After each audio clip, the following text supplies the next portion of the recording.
begin this bulletin with the big news related to COVID. It seems not just Kerala and Maharashtra which were seeing a sudden surge. At least 5 other states are seeing this rise. Now, this rise in numbers of fresh cases of COVID-19 is triggering fresh fears of a second wave of COVID-19 in the country. We have seen the curve going down in the country, but now these states are making people worry. Now, restrictions are back in these states. There are night curfews, there are restrictions on gatherings, and also the health ministry has found that there are 187 strains across India. There's just not one India strain, as they put it. They're saying that there is a surge in cases, but the deaths are under control. The centre has now asked these states to increase testing, and not just testing. The states are being asked to increase vaccination speed as well. Now, which are the states that are seeing most new cases in the last 24 hours? Maharashtra and Kerala, as we told you, and now Tamil Nadu, Punjab, Karnataka are also joining the list. Now, in deaths, it seems Maharashtra and Kerala are topping the charts, and then Punjab, Chhattisgarh and Tamil Nadu follow. जो ये 2 variants हैं, ये पहले भी detect हुए हैं हमारे system में well before the INSACOG was established, जैसे कि E484K जो है वो मार्च और जुलाई के आसपास भी विजिबल था और इसका कोई इफेक्ट नहीं था। तो ऐसे ही दूसरा वेरिएंट भी पहले भी नोन है कि रहा है और इसका कोई असर नहीं था। लेकिन इस चीज़ को बिल्कुल डेफिनेटिव तरीके से कहना कि जो आज हो रहा है वो उनके साथ इन चीज़ों का रिलेशन है कि नहीं है, this is work in progress. Now, this is the reason why the Union Health Ministry on Tuesday wrote to 5 states that have reported a daily surge in new coronavirus cases and asked them to expedite vaccination of healthcare staff and frontline workers in districts that have recorded the biggest spikes in fresh infections. For more on this, I'm joined by Sukirti Dwivedi. Sukirti, which are the states that have been sent this letter, and also how many districts and how many areas will have to amp up their vaccination? Yes, so the centre has written to Maharashtra, Madhya Pradesh, Punjab, Jammu and Kashmir as well as Chhattisgarh, and there are at least a total of 14 districts across these 5 states that have been asked to ramp up vaccinations for both healthcare workers as well as frontline workers. The centre has told them that the respective districts in all of these states, there the vaccinations need to be ramped up. They need to confer immunity in the shortest possible time, as healthcare and frontline workers are involved in containment, surveillance, as well as management of COVID-19 cases. So in Maharashtra, there are places like Pune, Nagpur, Mumbai, Thane and Akola that have been asked, that are the places that are seeing high number of cases. In MP, it's places like Indore, Bhopal and Betul. In Punjab, it's SBS Nagar, Kapurthala and Shri Muktsar Sahib. In Jammu and Kashmir, there's one district, Pulwama. And in Chhattisgarh, there's one district called Rajnandgaon. So these are the places that are seeing a very high positivity rate.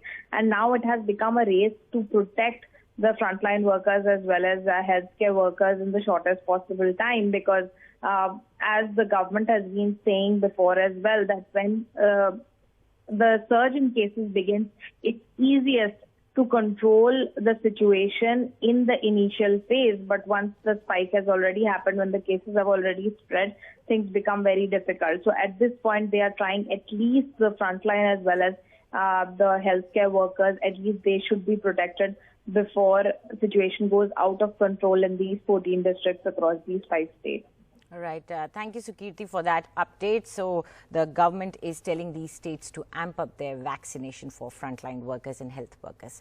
Now, it seems that schools have been opening all across the country, and now Haryana has decided to reopen schools for students of class 3rd to 5th from today.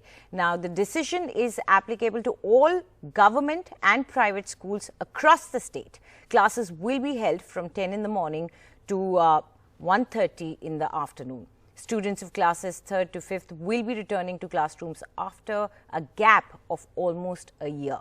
Now, physical classes were suspended early last year to check the spread of COVID-19.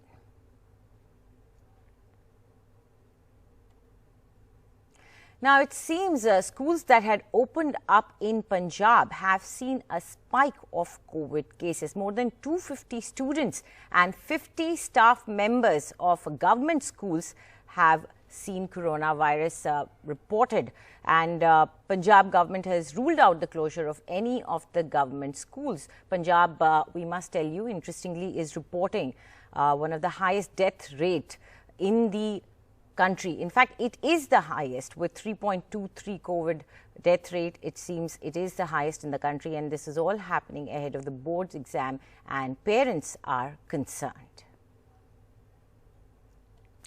Meanwhile, the schools are reopening in Telangana as well, and these are for the classes of 6th to 8th. Now, this is also after 10 months of being shut due to coronavirus pandemic. Now, strict COVID-19 guidelines will be implemented in the schools, and social distancing and masks are compulsory for all, and the Chief Minister has instructed that all protocols must be followed.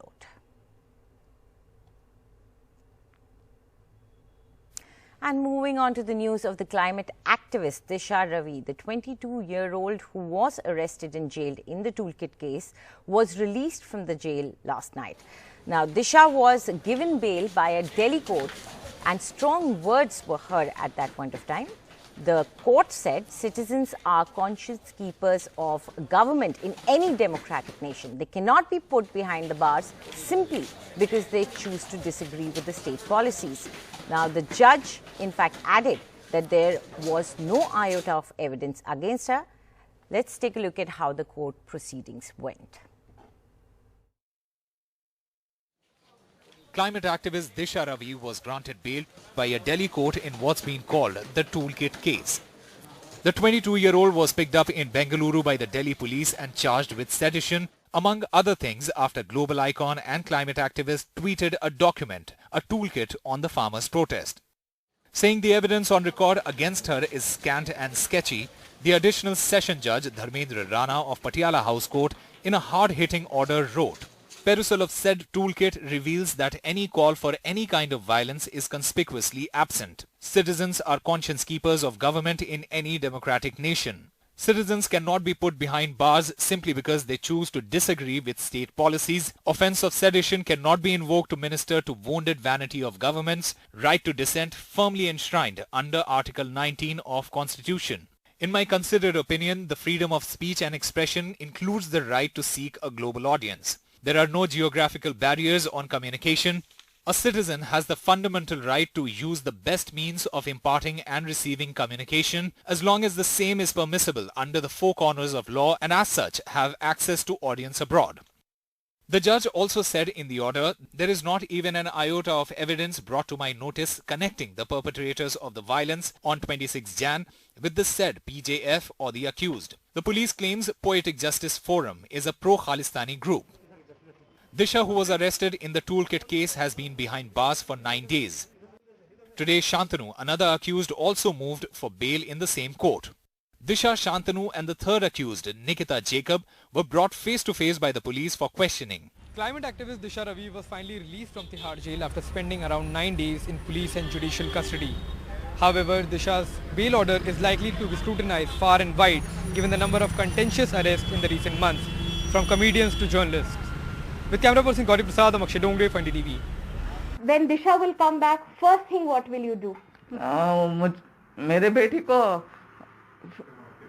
ಅಪ್ಕೊಂಡು ಅವಳಿಗೆ ಊಟ ಮಾಡಿಸ್ಬೇಕು ಅನ್ನೋದಷ್ಟೇ ನನಗಿರೋದು.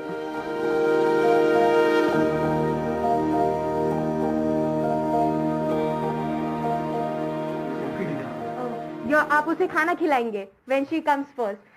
For last 9 days जब दिशा आपसे phone पे बात कर रही थी, आपके हस्बैंड से, she was talking to her parents. How was she? Was she strong? Was she giving you confidence? Were you giving her confidence? No. ಅವಳೇ ತುಂಬಾ ಸ್ಟ್ರಾಂಗ್ ಇದ್ದಾಳೆ. ಅವಳೇ ನಮಗೆ ಹೇಳ್ತಾ ಇದ್ಲು, ಸ್ಟ್ರಾಂಗ್ ಆಗಿರಿ, ಏನೂ ಆಗಿಲ್ಲ, ಎಲ್ಲ ಸರಿಯಾಗಿ ವಾಪಸ್ ಬರ್ತೀನಿ, ನಾನೇನು ತಪ್ಪು ಮಾಡಿಲ್ಲ, ನೀವು ಸ್ಟ್ರಾಂಗ್ ಆಗಿರಿ ಅಂತ. दिशा आपको कॉन्फिडेंस दे रही थी, आपको दिलासा दे रही थी. दिशा कैसे, आप क्या लग रहा था जब आप दिशा को वीडियो पे देखा आपने उसको? नहीं, फोन कॉल में मुझको फील हो गया वो बहुत स्ट्रांग है, बहुत बोल्ड है, ऐसे फील हो गए। Are you a confident, strong mother after the last 9-10 days, after everything that you have been through? आपको और ज़्यादा strength, आपको confidence और ज़्यादा महसूस हो रहा है? अभी हो रहा है। अभी और ज़्यादा हो रहा है। What is your message to the parents? Because a lot of parents have also become scared after watching this news. Just 22 years old, college student. A lot of parents have become apprehensive. What is your message as a parent to them? ಮಕ್ಕಳು ಒಳ್ಳೆ ದಾರಿಲಿ ಹೋದಾಗ ನಾವು ಅವ್ರಿಗೆ ಪ್ರೋತ್ಸಾಹ ಕೊಡ್ಬೇಕಲ್ವಾ? ಅವ್ರನ್ನ ನಾವು ಕೆಲವು ಸರಿ ತರ ಆಗುತ್ತೆ, ಆದಾಗ ನಾವು ಸ್ಟ್ರಾಂಗ್ ಆಗಿ ಅವ್ರಿಗೆ ಬೆನ್ನಿಗೆ ನಿಂತ್ಕೋಬೇಕು ಅಷ್ಟೇ madam. 22-year-old climate activist from Bangalore city, Disha Ravi, granted bail after 9 days of being in custody there at Delhi. Joining me right now in exclusive first reactions from her mother. I'm joined by Mrs. Manjula. Ma'am, Disha को bail मिल गया है, आपको अभी क्या कहना है? First. मुझको तो रिलीफ हो गया अभी, ನನಗೆ ಸಂತೋಷನೂ ಆಗ್ತಾ ಇದೆ, ರಿಲೀಫ್ ಆಗ್ತಾ ಇದೆ, ಸಮಾಧಾನ ಆಗಿದೆ. लास्ट 9 डेज दिशा दिल्ली में थी. लास्ट 9 डेज आपके लिए बहुत ही ज्यादा ट्रॉमेटिक और हॉरिफाइंग रहा होगा. Naturally it is human tendency. As a mother, what is your message today? उसको बेल मिल गया है. What is going on in your mind? आपको क्या बोलना है, मैसेज क्या देना है आपको? ನಮ್ಮ ಇಂಡಿಯಾದು ಏನು ನ್ಯಾಯಾಂಗ ವ್ಯವಸ್ಥೆ ಅಂತ ಏನಿದೆ ಅದ್ರ ಮೇಲೆ ಮುಂಚೆನೂ ನಂಬಿಕೆ ಇತ್ತು, ಇವಾಗ ಇನ್ನೂ ಜಾಸ್ತಿ ಆಗಿದೆ. ಸತ್ಯಕ್ಕೆ ಬೆಲೆ ಇದೆ ನಮ್ಮ ಇದರಲ್ಲಿ, ನಮ್ಮ ಭಾರತದಲ್ಲಿ ಅಂತ ಅನಿಸಿದೆ ನನಗೆ. दिशा को पिछले 9 days 10 दिन from last Saturday, last Sunday, since Disha was arrested, massive support in Bangalore, in Bombay, in Delhi. Many youngsters, many activists, youth, सब आके उसे सपोर्ट करने के लिए प्रोटेस्ट कर रहे थे. What do you have to say about that? ಅವ್ರಿಗೆಲ್ಲ ನಾನು ಯಾವ ಮಾತಲ್ಲಿ ಕೃತಜ್ಞತೆ ಹೇಳ್ಬೇಕು ಅಂತ ಗೊತ್ತಿಲ್ಲ. ಅವರೆಲ್ಲ ದಿಶಾಗೆ ಸಪೋರ್ಟ್ ಮಾಡಿರೋದು ಅವಳ ಒಂದು ನ್ಯಾಯಕ್ಕೆ ಸಪೋರ್ಟ್ ಮಾಡಿದ್ದಾರೆ ಅಂತ ಅನ್ಕೊಂಡಿದ್ದೀನಿ ನಾನು. फैमिली के अंदर सबको भी रिलीफ महसूस हो रहा है? ಹೌದು ಹೌದು ಹೌದು. अच्छा, when Disha will come back, first thing what will you do? मेरे बेटी को ಅಪ್ಕೊಂಡು ಅವಳಿಗೆ ಊಟ ಮಾಡಿಸ್ಬೇಕು ಅನ್ನೋದಷ್ಟೇ ನನಗಿರೋದು. And the latest news coming in right now from Puducherry is that sources have told NDTV that BJP and its allies have decided against staking claim to form a government in Puducherry. We are joined by NDTV's Akhilesh Sharma for more on this. Akhilesh, what are you hearing? Well, the sources are confirming that the BJP and the allies, which they have power, they have sufficient numbers in the assembly to stake claim to form government. But they decided to stake claim. They are saying that they are ready to face the elections, which are due in the next 2-3 months. And the party has conveyed the decision to the Lieutenant Governor that they are not keen to form an alternative government in Puducherry. And the sources are also telling us that after BJP's stand, the Lieutenant Governor has sent her report to the central government, and the Union Cabinet is meeting today early morning, and it's likely that the Union Cabinet dissolves the assembly in Puducherry and keeps the state under the president rule. Tomorrow, the Prime Minister Narendra Modi is going to Puducherry. He will be inaugurating few projects there and also laying foundation stone for some projects. And he will also be attending BJP's election rally, a public meeting. He will be holding a meeting there. So BJP is all set for the elections, and the party is saying that it does not want to form alternative government in Puducherry. All right. Akhilesh, any response from the allies, NR Congress or the AIADMK as yet? Well, they all are on the same page, because they are saying that the elections are due in few months, and it makes no sense that you form the government and take the anti-incumbency burden on yourself. It's better to expose the Narayanaswamy government's performance and to take a fresh beginning in the state instead of forming the alternative government. Right. Thank you very much for that information, Akhilesh. So it seems that BJP and its allies want to focus on preparing for the elections and put their energies there. Let's take a short break now. When we come back, we get you all the latest news updates.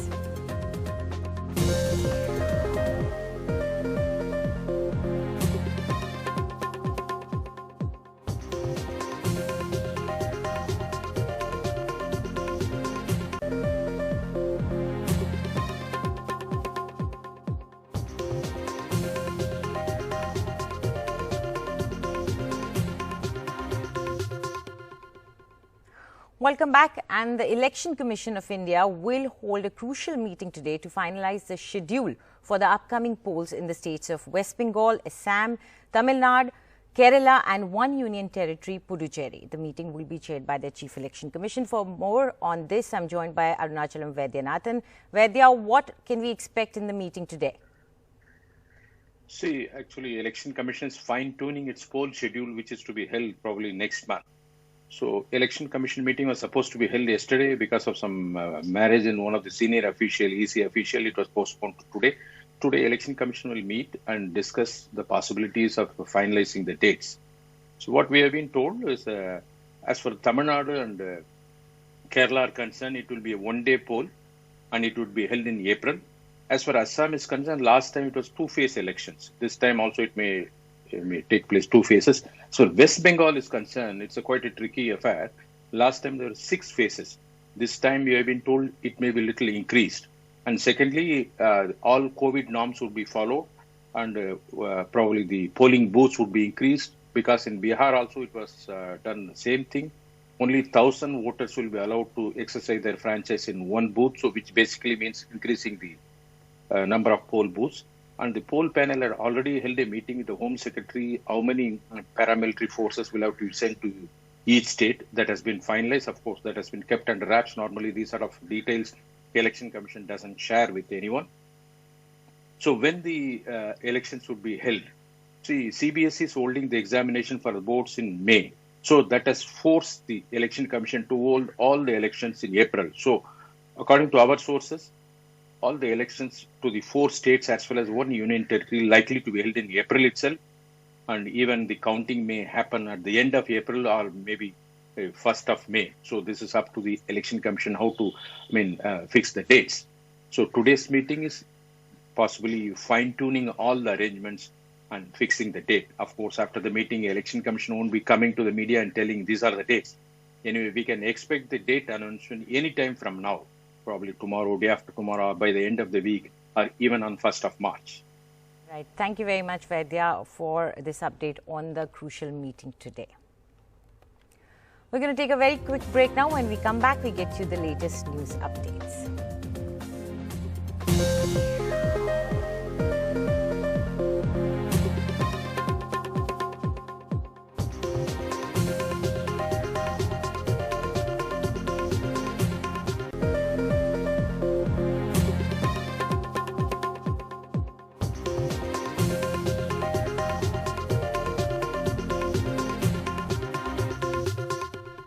Welcome back. Congress leader Priyanka Gandhi Vadra is touring in Uttar Pradesh, and she was there for a farmers' protest meeting. She described the Prime Minister as arrogant and accused the government of blaming her party whenever it was cornered. Speaking to NDTV, Priyanka Gandhi sidestepped a question on whether she was ready to be the Congress's chief ministerial candidate in Uttar Pradesh polls next year. She instead said, "We raise people's issues, but media doesn't show." हम लोग ये कह रहे हैं, जब आप rally में आ रही थी वो बात हो रही थी कि लोग ये कह रहे थे कि अब प्रियंका गांधी को, अगर आप लोग यहाँ आ रहे हैं तो इसलिए जुड़िए क्योंकि प्रियंका गांधी को मुख्यमंत्री बनाना है। ये आपके आने से पहले स्टेज पर अनाउंस हो रहा था। तो क्या उनकी बातों पर को कैसे देखें हम कि प्रियंका गांधी क्या कांग्रेस की मुख्यमंत्री पद की उम्मीदवार है? मैम, मैं अपना कर्तव्य निभा रही हूँ, ये मेरा कर्तव्य है। जनता की आवाज उठाना मेरा कर्तव्य है, चाहे जनता दुखी हो। किसी को, जैसे आपने कहा, पिछले साल मुजफ्फरनगर गई, मैं मेरठ गई, मैं बिजनौर गई, इस साल भी जा रही हूँ। किस लिए? क्योंकि लोग दुखी हैं, लोग चाहते हैं कि कोई उनकी सुनवाई करे, कि उनकी जो, जैसे ये लड़की जो मेरे पास आई, कोई उनकी, अगर उसकी आवाज़ नहीं सुनी जा रही तो वो चाहती है कि सुनी जाए, उसकी आवाज़ कहीं पहुँचे जहाँ पे उन्हें न्याय मिले। तो मैं अपना कर्तव्य निभा रही हूँ। मेरा कर्तव्य ये है कि उनकी आवाज़ ऐसी जगह पहुँचे जहाँ से उन्हें न्याय मिले। मैम, आखिरी सवाल, पेट्रोल डीजल की कीमतें लगातार बढ़ रही हैं, कुछ जगहों पर 100 रुपए के ऊपर हो गए। आपको लगता है मैम कि थोड़ा विपक्ष को और मजबूती के साथ सड़कों पर उतरना चाहिए? आपने रैली में बात बोली, लेकिन हम देखा था सुषमा जी, तमाम लोग सिलेंडर लेके आ जाते, तो उस तरीके से मजबूती के साथ विपक्ष इस मुद्दे को तो रखे थे पिछले प्रेस कॉन्फ्रेंस में उन्होंने टेबल पे। देखिए, हम तो मजबूती से करते हैं, आप दिखाइए ना। मैडम, हम तो दिखाते हैं टीवी में। हाँ, आप ही दिखाते हैं, लेकिन बाकी मीडिया तो नहीं दिखाती ना, तो आप दिखाइए। हम तो मजबूती से लड़ रहे हैं। और हम कितना देखेंगे यूपी में कितना देखेंगे प्रियंका गांधी को हम लोग? मैं लड़ूंगी जहाँ जहाँ न्याय है, मैं न्याय के लिए लड़ूंगी। Best of luck for all your rallies. ये प्रियंका गांधी जी, उन्होंने कहा था कि वो लगातार लड़ती रहेंगी और वो यूपी की जनता में रहेंगी और लगातार उनका यही कहना है कि ये उनका कर्तव्य है लोगों के बीच आकर के उनकी बात करना का। And now some more news from Uttar Pradesh. In a recent budget speech, Finance Minister Nirmala Sitharaman announced that the Ujjwala scheme that provides gas cylinders to poor families has benefited 8 crore households, and it will be extended to cover 1 crore more beneficiaries. But with LPG prices rising with each passing month, are consumers coming for refills? This is a key to scheme's success. Alok Pandey does a reality check.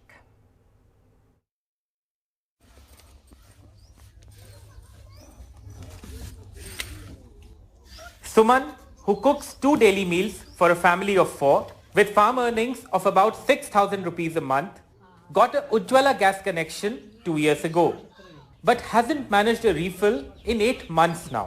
जब पैसा नहीं तो कैसे भरवा लेवे? जितनी महंगी है जैसे 500-600 के 800 का है तो कहाँ भरा पीवे हम? जैसे 500 का हो तो भले ही भरा ली, अब कोशिश तो करी थे लेकिन भरा नहीं पाती हैं। This cooking gas agency in rural Lucknow services 40 villages. And the sharp rise in LPG prices, almost 170 rupees since November, is keeping the poorest customers away, its owner says. About half of the agency's 6,500 customers are under the central government's Ujjwala Yojana, where subsidies per cylinder are paid directly into the beneficiary bank account. लगभग 15% जरूर कमी आई है। दाम जब normal ही रहेंगे, औसत में रहेंगे, तभी हमारा लोगों का भी फायदा है, एजेंसी का तभी फायदा। जब रिफिल ज़्यादा होगी तो एजेंसी का फायदा होगा, वो कस्टमर को भी आसानी रहेगी। The sales at this agency have fallen from a high of 4,000 metric tons last April, when the government gave out free cylinders as part of its COVID response, to 3,200 metric tons in July, and now to just about 2,700 in January 2021. This is what it means for the poorest consumers. In November, a beneficiary paid 632 rupees per cylinder and got back some amount in subsidy. As on today, a beneficiary has to pay 807 rupees, getting back just about 35 rupees as subsidy. 11 के आसपास 400 कुछ रुपए के आसपास gas आ रही थी। इसके बाद अब इस समय लगभग 775-76 के आसपास गैस है। अगर ये जो है मतलब वैसे तो डिमांड और मांग के ऊपर है, लेकिन फिर भी अगर थोड़ी बहुत राहत सरकार की तरफ से मतलब तो ज़्यादा ठीक रहेगा। हम तो आपसे बता रहे हैं 500-600 का आमतौर तो होना चाहिए। वो बनिया बनेगा हमेशा। छोटा तो गरीब भाई है, छोटा तो छोटा रहेगा, बड़ा आदमी का घाघ है। हमारी तुम्हारी सुनवाई नहीं हुई, उनकी सुनी जाए, कहते उनकी सुनी जाए। An abundance of data and evidence on the ground all suggests that gas cylinders have reached most of our country, especially the rural areas. But the challenge before the government is to ensure sustainable, cost-effective refills so that people can take advantage of schemes like the Ujjwala Yojana. In the rural areas of Lucknow, with camera person Rajesh Gupta, this is Alok Pandey, NDTV. And now news from West Bengal. The investigation into the coal theft case by the CBI has become the latest political flashpoint between the Trinamool Congress and the BJP. And the Trinamool is questioning the timing of the CBI visit to the home of Abhishek Banerjee to speak to his wife and earlier his sister-in-law. Meanwhile, Mamata Banerjee will be addressing a rally today in Hooghly in the same venue as the Prime Minister's rally on Monday. Just minutes before the CBI team arrived, high drama as Mamata Banerjee reached nephew Abhishek Banerjee's home.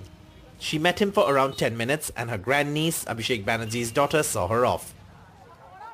And soon after, the CBI team arrived. The CBI questioned TMC leader Abhishek Banerjee's wife in the alleged illegal coal mining and coal theft case. Sources say during searches on February 19th, at around 13 locations, the CBI had recovered evidence allegedly showing the coal mafia paying regular kickbacks to TMC leaders. Sources added a mobile phone seized from one of the premises showed evidence of money paid to one Menka on November 3, 2018. The same mobile also had details of a bank account in the name of Rujira Narula in a Thailand bank. Based on this, the CBI questioned Rujira Banerjee, the wife of Abhishek Banerjee. The CBI had questioned Rujira's sister Menka for over 3 hours on Monday. The CBI had registered a case in November last year on allegations of illegal mining and theft of coal from the Eastern Coalfields Limited, naming a private person Anup Maji as a main accused. Though the case has been under investigation since November last year, but the questioning of Abhishek Banerjee's wife on the eve of assembly elections in West Bengal has led to the allegations that the BJP-ruled centre government is misusing the agency. শুধু তো রসিদটা দেখিয়েছিলাম থাইল্যান্ডের ব্যাংকে এবারে লালার ডায়েরিটা নিয়ে মাঠে নামবো তৃণমূল সাবধান The Trinamool says it will not be intimidated, and Mamta Banerjee's visit to Abhishek Banerjee's home is indication that the Trinamool is not going to let this pass. আমি কোনো ধমকানি চমকানিকে ভয় পাই না এবং পাবও না আমাদের মেরুদণ্ড ভেঙে দেওয়া অত সহজ নয় এবং আমাকে এই বাংলা শিখিয়েছে বীরের মতো লড়বি বাঘের বাচ্চার মতো লড়বি বাঘের বাচ্চা যেন বিড়ালকে দেখে ভয় না পায় As far as Tuesday's question answer session is concerned, the CBI team may have left a little earlier than expected, but it clearly isn't over. And the political shadowboxing over this case, the optics, are definitely going to control and dominate the narrative rather than the actual investigation in poll-bound Bengal. In Kolkata with camera person GD Shankar and Monideepa Banerjee, Saurabh Gupta, NDTV. NASA's Perseverance rover successfully touched down on the surface of Mars after surviving a blazing 7-minute plunge through the Martian atmosphere. Among the scientists who are part of this historic mission, Indian-American Dr. Swati Mohan spearheaded the development of altitude control and the landing system of the rover. She spoke to NDTV and shared how she experienced 7 minutes of pure terror as NASA's biggest and most advanced rover landed on Mars. Applique indicate chute deployed. Heat shield set. Their first look at the surface, 30 meters per second, altitude of about 300 meters. Accordion, which means we are conducting the sky crane. Touchdown confirmed. Perseverance safely on the surface of Mars, ready to begin seeking the sands of past life.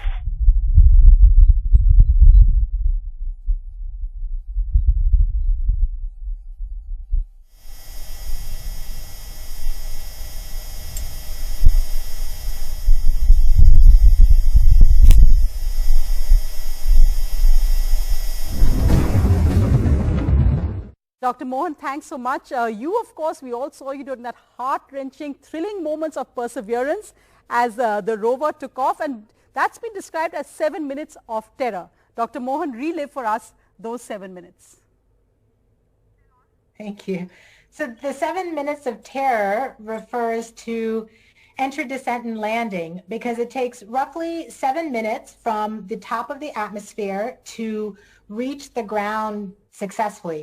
And in those 7 minutes, the spacecraft has to go through numerous configuration changes and high dynamic events and in order to be able to reach the ground safely. And every single one of those events has to happen completely in sequence, on time, and exactly as planned. If any one thing goes wrong, then it would start a cascade and the whole thing would end in a very, very bad day.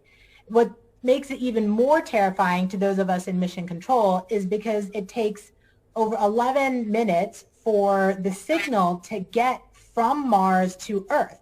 So by the time we hear that we've hit the top of the atmosphere, that information is already 11 minutes old. So Perseverance is either on the ground in a nice, neat rover configuration or splattered, and there's nothing that we in mission control can do in those 7 minutes to help it. So we tried to do our best to set it up to succeed at the top of the atmosphere just before it gets there, and then everything else is Perseverance on her own to execute entry, descent, and landing. So an 11-minute delay there must have seemed like a lifetime. But also, Dr. Mohan, the fact that this actually happened at a time when the United States is battling its highest ever deaths of over 500,000 now in the midst of corona pandemic, it really was a triumph in so many different ways, a feel-good moment, not just for the United States, but also for the world, that we are actually pushing the boundaries, the frontiers of science. How difficult was it working through the pandemic to have this happen? It was, I think I might still be in the surreal feeling of it still needs to sink in that it's actually happened. We spent so much of our energy just focusing on just take the next step forward. What's the next step that you need to do? You know, keep your head down and do what you need to do to get the next step. The whole last year of trying to reinvent how we do operations in the midst of a global pandemic, when we can't be with each other and can't communicate through means and have to do things remotely and rely on, you know, internet connections and people's home stations in order to do work, has been difficult and in some sense isolating, because we had grown used to working together as a team and being efficient. To be able to, I think there were a lot of emotions that last day in the landing room, because that was the first day that the team had actually been together in since the pandemic began. And even that was only half of what we had hoped would be able to be in that room. But before even that, we had kept it limited so that even for all of our simulations, our training runs that we had done for landing day, they were even less than what you saw on landing day, less than a quarter of that. So to be there finally on landing day with at least that team in person for the first time in over a year, and then to have it go successfully, was just an enormous relief and awe factor that we were able to really cement our bonds as a team and work together to persevere and get to this point and have it triumph succeed. For perseverance in a sense, Dr. Mohan. But tell us a bit about your personal journey, because of course, I mean, I think everyone in India was so proud to see you, an Indian American, there in a sense the lead of this project. You actually left India when you were just one year old. Tell us about your personal journey to where you are today. My family emigrated from India when I was very young. I had a fairly traditional upbringing at home of Indian cultures and values.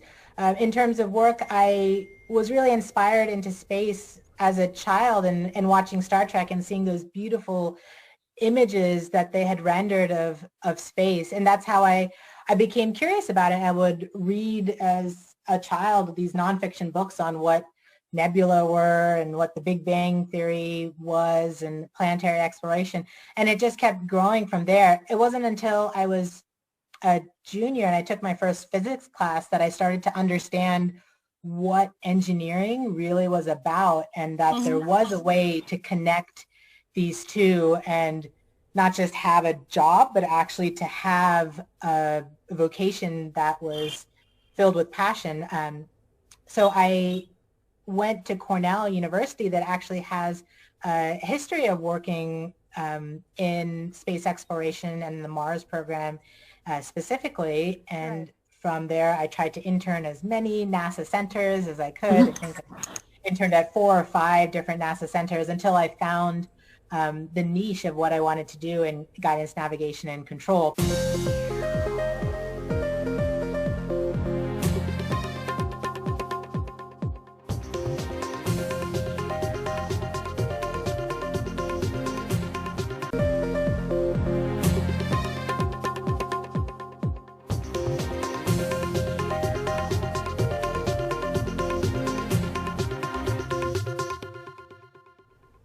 Welcome back to a fresh wheel of Good Morning India, and we are bringing you all the latest news, beginning with COVID news. The Union Health Ministry has written to 5 states that have reported a daily surge in new coronavirus cases and asked them to expedite vaccination of healthcare staff and frontline workers in districts that have recorded the highest spikes in fresh infections. A total of 14 districts across 5 states will now have to increase the pace of vaccinations. In the middle of all this, it seems that Delhi government has also taken a decision. They will now, according to sources, insist on an RT-PCR negative test for passengers who are coming from states where cases are spiking.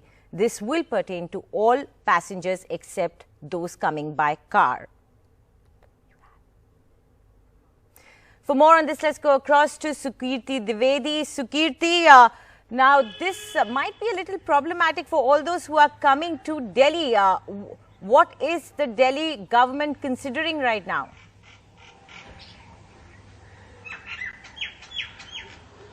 Oh, well, yes.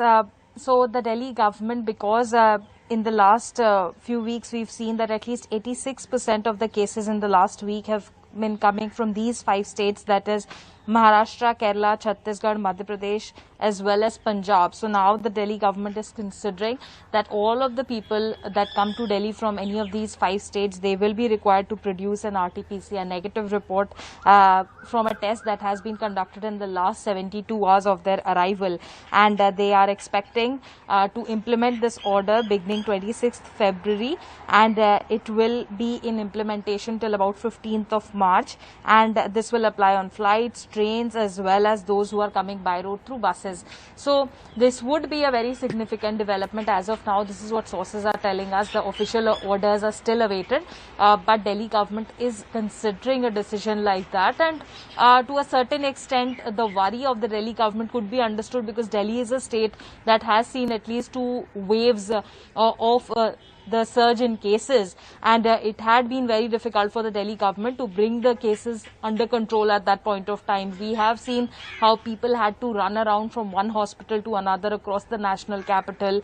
People couldn't find hospital beds. Then the hospital capacity had to be ramped up. The hospital beds had to be reserved across both government as well as private hospitals. So Delhi has seen very worrying situation in the past, and that's when the Delhi government had to really clamp down and introduce things like a fine of at least 2,000 rupees on anybody who's not wearing a mask. Right. And that rule still continues till date. So those rules have been in place. We've seen a lot of back and forth on wedding ceremonies, how many guests can come, how many cannot come. So Delhi has seen such extreme situations in the past that Delhi now wants to take preventive measures that we do not have to see a third wave, and that is why rules like these could come into place. Official orders are still awaited. Right. Thank you, Sukirti, for that update. So Delhi is playing it safe. Now, as far as COVID is concerned, there is a spike in some states, and to discuss more, we have Dr. Rajesh Chawla. He's a pulmonologist of Indraprastha Apollo Hospital, and also joining me now from Mumbai is Dr. Avinash Bhondwe. He's the president of Indian Medical Association, Maharashtra. Thank you very much for both of you for joining in this conversation. Dr. Bhondwe, I'll begin with you. Of course, we have to limit intra-state movement and also interstate movement, and we can see that Delhi is playing it safe and not letting people from these states come into the city without an RT-PCR negative test. But how do you discourage people within the state from moving around and ensuring that this doesn't spread?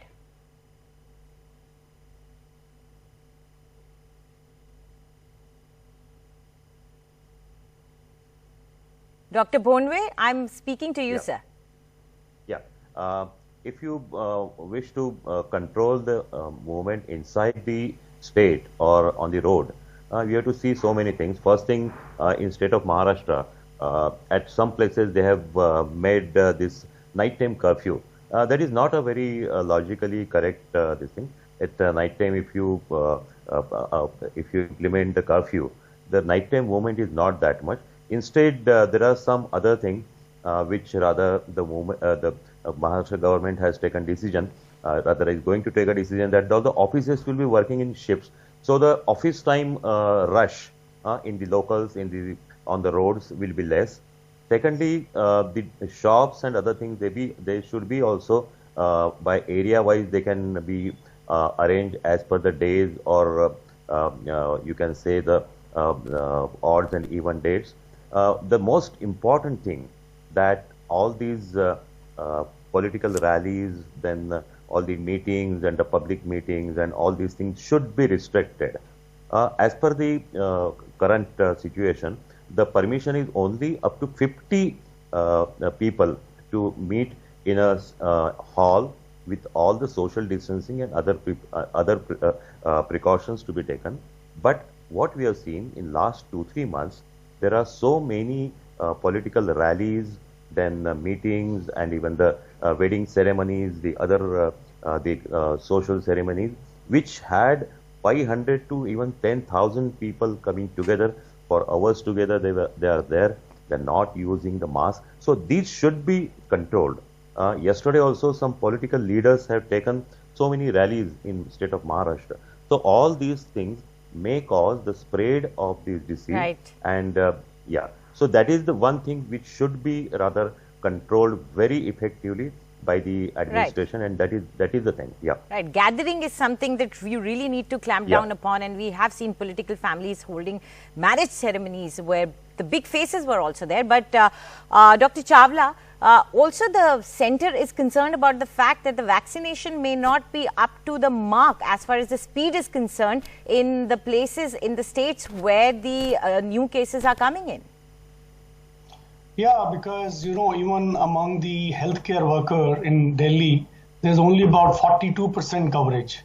So when it goes to general public, and a lot of controversy created by various bodies on the kind of vaccine, or whether it is effective or not, or whether the other vaccines are effective, that has added, of course. Then now, as I was hearing, the government is now augmenting the vaccination drive in these states where the corona cases are more. But I think it will take many, many months before the whole India can get adequate coverage. I think the availability of vaccine is not a problem. Probably they have to involve the private sector to really speed up. That is the only way, because unless the private sector is involved, and there was a suggestion from the doyen of Metro that probably it should be like elections. You know, you need to have, if the availability of vaccine is enough, then probably they need to speed up the training of people to give vaccine, as well as the application of vaccine to various people. All right. Dr. Bonve, I just have 30 seconds, but I would like your reaction on the vaccination as well. Do you think India will be, because government has shown its interest in getting the private sector together for this vaccination, do you think India has the capacity to actually do it within 2-3 months? What I rather would like to say, that the first thing, the ideas are good, the intentions are good, but the implementation is not according to the expectation. The first reason, in the first phase, the government of India had decided that all the private sector and public sector doctors as well as the health workers will be vaccinated. But if you see in state of Maharashtra or many states, not even the 50% doctors and health workers are vaccinated. The main reason that these health workers were not convinced about the safety of the vaccine, and government of India, neither the government of Maharashtra never came with any explanation or the official explanation that this vaccine is safe. It was just told personally, as even NDTV also has shown those things which are rather were very strict that they should take by the authorities. But that was one thing. And the second most important thing is the CoWIN app. This CoWIN app is on the one side, if a person is not able to take vaccine, that he cannot inform that I am not able to come. But the vaccine sends only 100 messages a day. And if the 45 people are coming, they are not accommodating the people, those who wish. And there were a lot of technical glitches as well in the app. One more thing I'd like to add.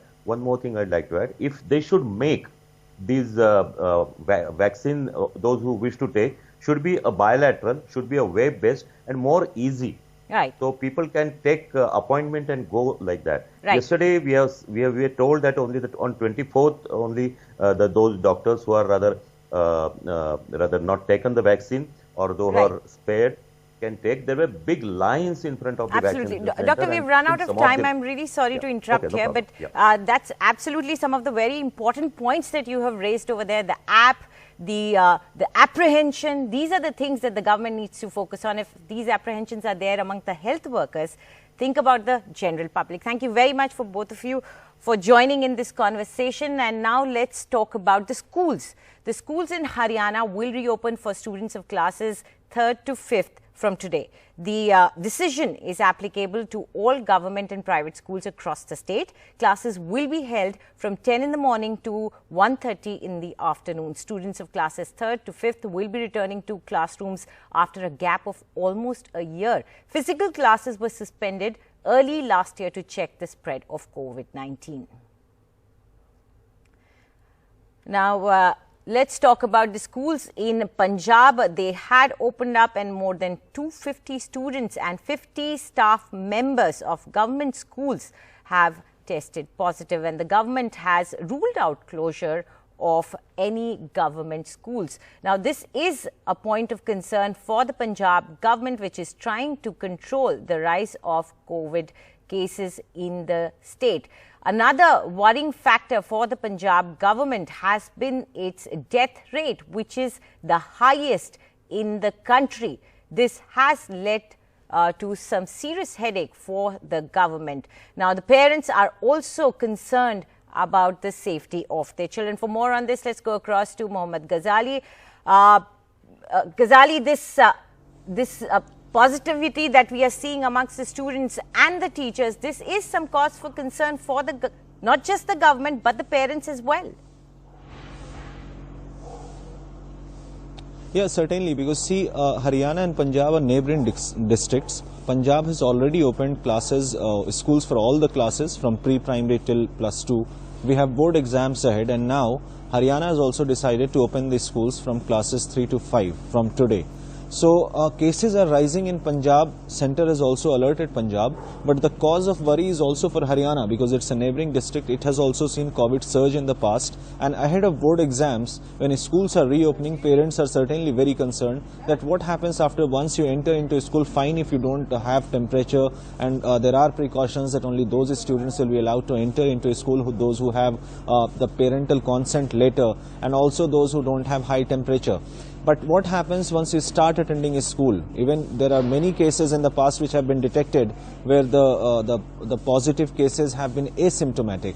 And ahead of board exams, if such cases surface, then certainly it's a cause of worry for the parents, though the administration or the state government says that it has all the COVID precautions in place. They have teachers there to check whether students are maintaining social distancing and are wearing masks. But as of now, the reports coming in from many states, we have seen that how in government schools particularly, these rules are flouted. There is carelessness, and that is why there is a resurge of cases of COVID in the states. Right. Thank you very much for that update from Punjab and Haryana, Ghazali.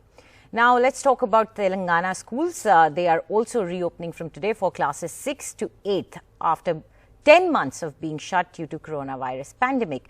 Now, strict COVID-19 guidelines will be implemented in all the schools. There will be social distancing and masks are also mandatory. The Chief Minister K. Chandrasekhar Rao has instructed that all protocols must be followed when the schools are opened. We're going to take a quick break now. On the other side, we bring you all the latest news updates.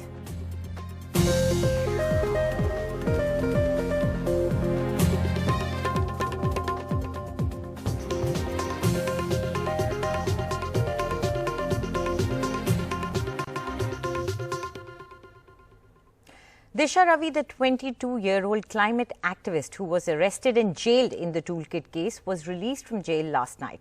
Disha was given bail by a Delhi court, and strong words were spoken by the judge while granting bail. The court said, citizens are conscience keepers of a government in any democratic nation. They cannot be put behind the bars simply because they choose to disagree with the state policies. Climate activist Disha Ravi was granted bail by a Delhi court in what's been called the toolkit case. The 22-year-old was picked up in Bengaluru by the Delhi police and charged with sedition, among other things, after global icon and climate activist tweeted a document, a toolkit on the farmers' protest. Saying the evidence on record against her is scant and sketchy, the additional session judge Dharmendra Rana of Patiala House Court in a hard-hitting order wrote, Perusal of said toolkit reveals that any call for any kind of violence is conspicuously absent. Citizens are conscience keepers of government in any democratic nation. Citizens cannot be put behind bars simply because they choose to disagree with state policies. Offence of sedition cannot be invoked to minister to wounded vanity of governments. Right to dissent firmly enshrined under Article 19 of Constitution. In my considered opinion, the freedom of speech and expression includes the right to seek a global audience. There are no geographical barriers on communication. A citizen has the fundamental right to use the best means of imparting and receiving communication as long as the same is permissible under the four corners of law and as such have access to audience abroad. The judge also said in the order, there is not even an iota of evidence brought to my notice connecting the perpetrators of the violence on 26 Jan with the said PJF or the accused. The police claims Poetic Justice Forum is a pro-Khalistani group. Disha, who was arrested in the toolkit case, has been behind bars for 9 days. Today, Shantanu, another accused, also moved for bail in the same court. Disha, Shantanu and the third accused, Nikita Jacob, were brought face-to-face by the police for questioning. Climate activist Disha Ravi was finally released from Tihar jail after spending around 9 days in police and judicial custody. However, Disha's bail order is likely to be scrutinized far and wide given the number of contentious arrests in the recent months, from comedians to journalists. With camera person Gauri Prasad, I'm Akshay Dongre for NDTV. When Disha will come back, first thing what will you do? मेरे बेटी को ಅಪ್ಕೊಂಡು ಅವಳಿಗೆ ಊಟ ಮಾಡಿಸ್ಬೇಕು ಅನ್ನೋದಷ್ಟೇ ನನಗಿರೋದು.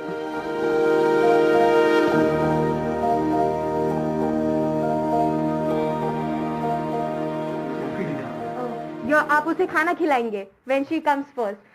For last 9 days जब दिशा आपसे phone पे बात कर रही थी, आपके husband से, she was talking to her parents.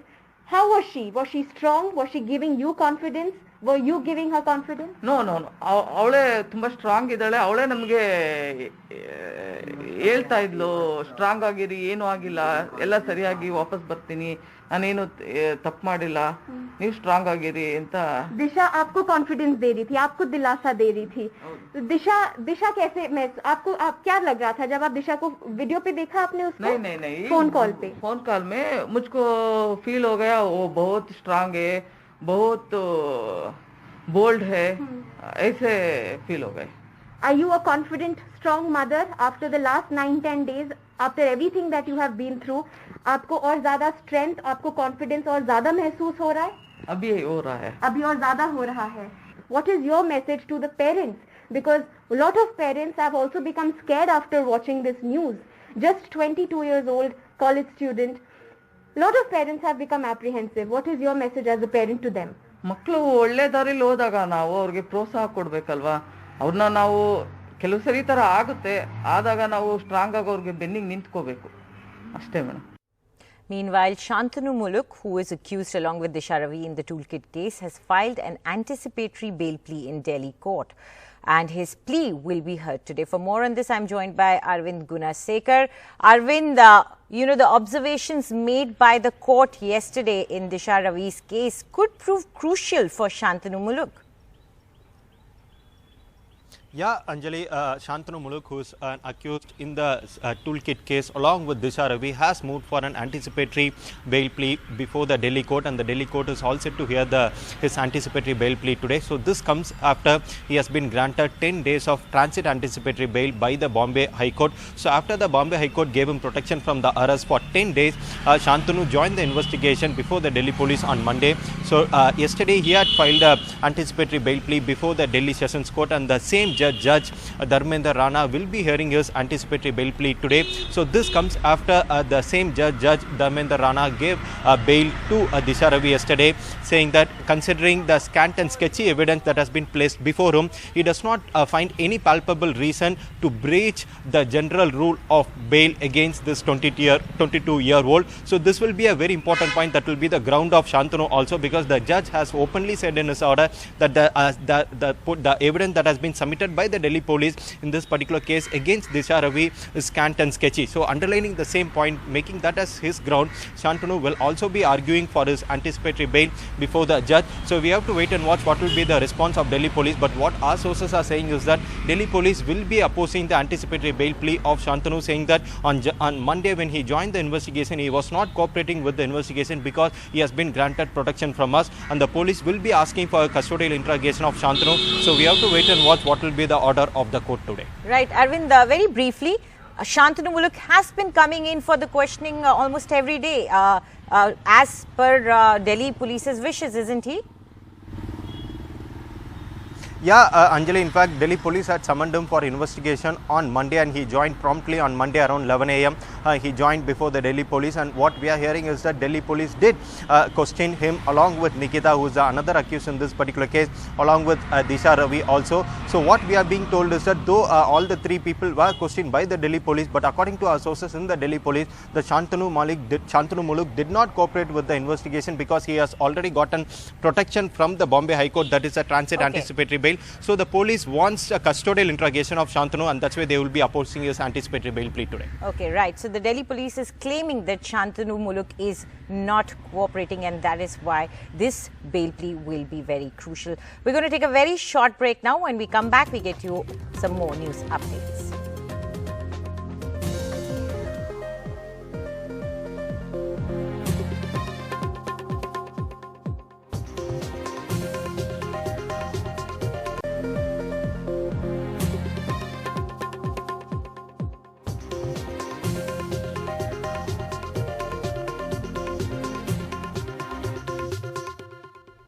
The Election Commission of India will hold a crucial meeting today to finalize the schedule for the upcoming polls in the states of West Bengal, Assam, Tamil Nadu, Kerala and one union territory, Puducherry. The meeting will be chaired by Chief Election Commissioner. For more on this, let's go across to Arunachalam Vaidyanathan. Vaidya, what can we expect in this meeting? Just ahead of elections to 4 states and 1 union territory, Election Commission, 3 Chief Election Commissioner as well as 2 commissioners and other senior officials are meeting. The meeting is basically to fine-tune the arrangement for announcement of schedule and the dates, as well as, of course, deployment of security forces.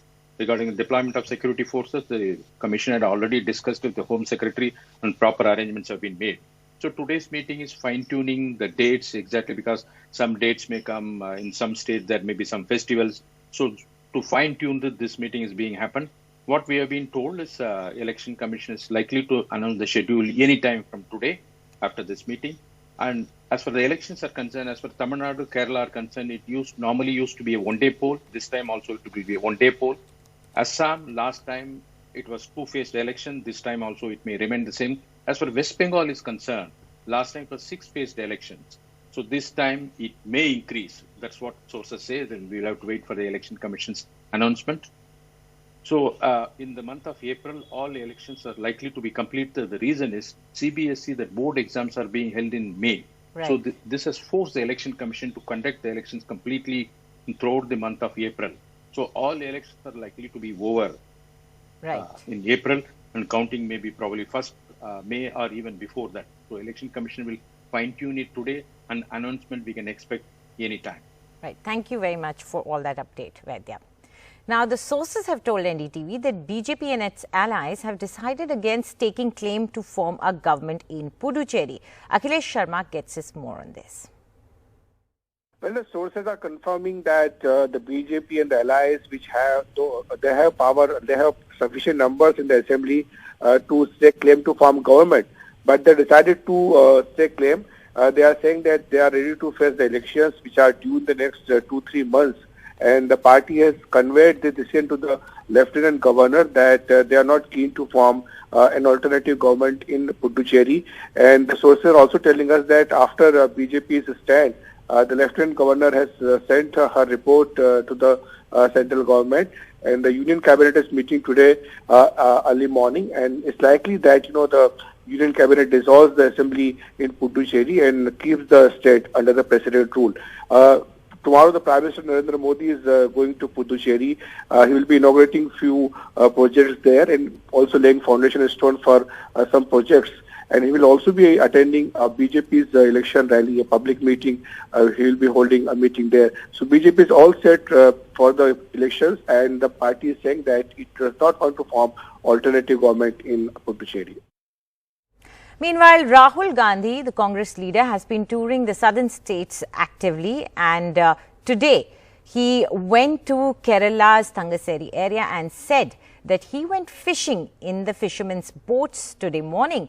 He was interacting with the fishermen in Kollam. Now, fishermen are a key vote bank in Kerala. Ministry in Delhi. You don't have a ministry in Delhi.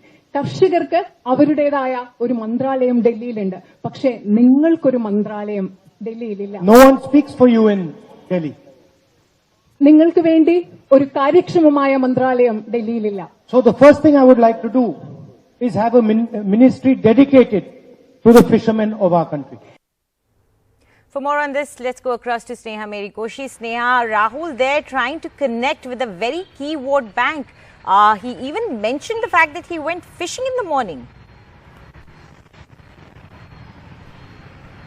Well, that's right. In fact, it's a fight for Kerala which is on, and Rahul Gandhi is in Kerala. He started with Wayanad, and where he led a tractors a rally against the farm laws. And in Kerala yesterday, he was addressing the UDF rally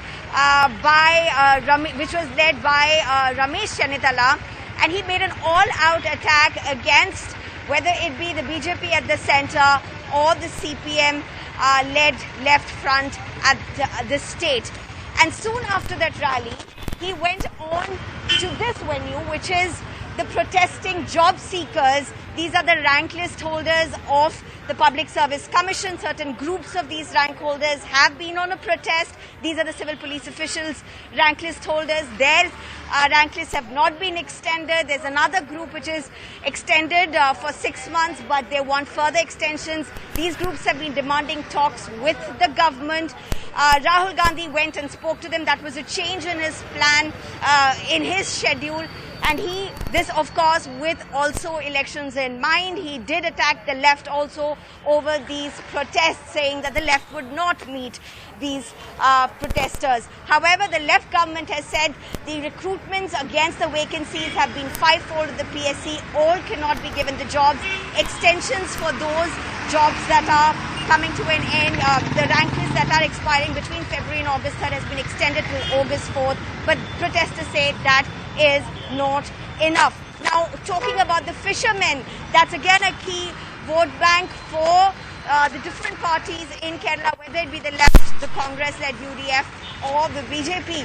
And now, particularly this is, Rahul Gandhi went ahead and spoke to these fishermen. He sailed with these fishermen for a while, and then he's assured them of a manifesto, a UDF manifesto for the fishermen, saying that their voices would be heard. So literally a fight for Kerala here.